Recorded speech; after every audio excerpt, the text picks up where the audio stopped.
September 2nd, 1666.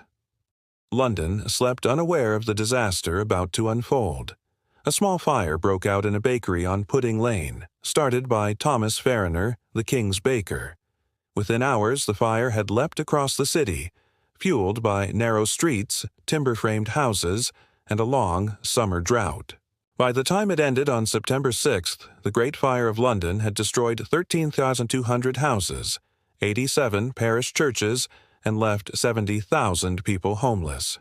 Entire neighborhoods vanished, and the familiar skyline of medieval London was gone.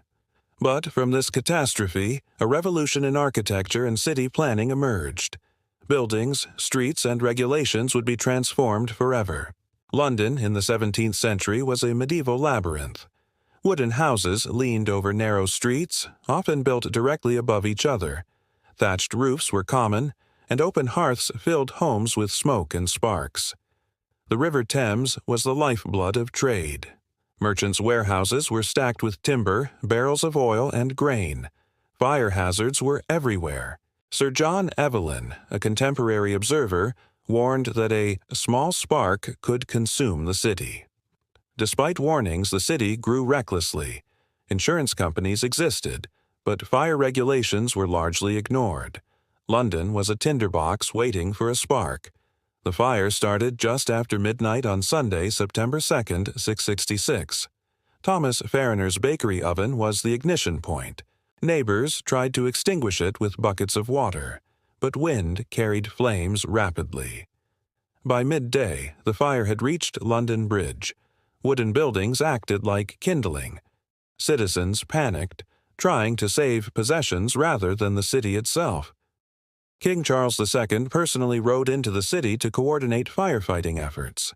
Fire breaks were ordered, buildings demolished to stop the spread. But communication was slow, and thousands of houses burned. Samuel Pepys, the famous diarist, recorded watching the city burn, the flames rising higher than I ever saw, and the heat intolerable, yet the people running like mad to save their goods.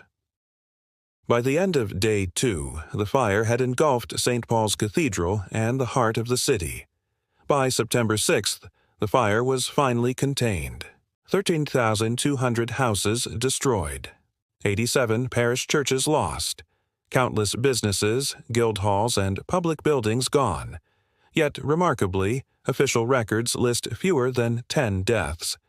This low number is debated, but property loss and homelessness were catastrophic. Insurance and rebuilding became urgent. The city faced decisions: rebuild in timber as before, or rethink entirely. King Charles II and Parliament passed the Rebuilding Act of 1667. New regulations required brick or stone construction. Thatched roofs were banned in central London. Sir Christopher Wren, already renowned as an architect, was commissioned to redesign St. Paul's Cathedral and advise on city reconstruction. Wren proposed wider streets and planned avenues, though not all ideas were implemented. Rebuilding was slow. Landowners, often in debt, resisted full compliance. But the fire marked the end of medieval urban chaos. Brick and stone became the standard. Houses were standardized with uniform heights, typically 2 stories plus an attic. Timber framing largely disappeared from central London. Public spaces were rethought. Narrow lanes were widened.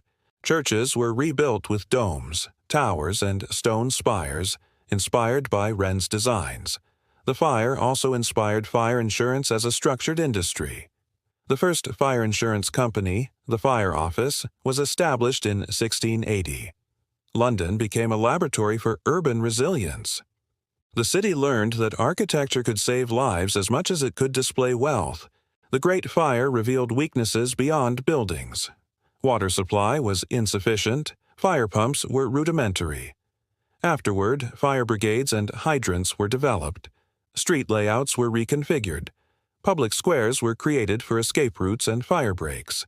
Building regulations now included minimum distances between structures. This model influenced urban planning in cities across Europe. Venice, Amsterdam, and Paris looked to London as a case study in post-disaster rebuilding.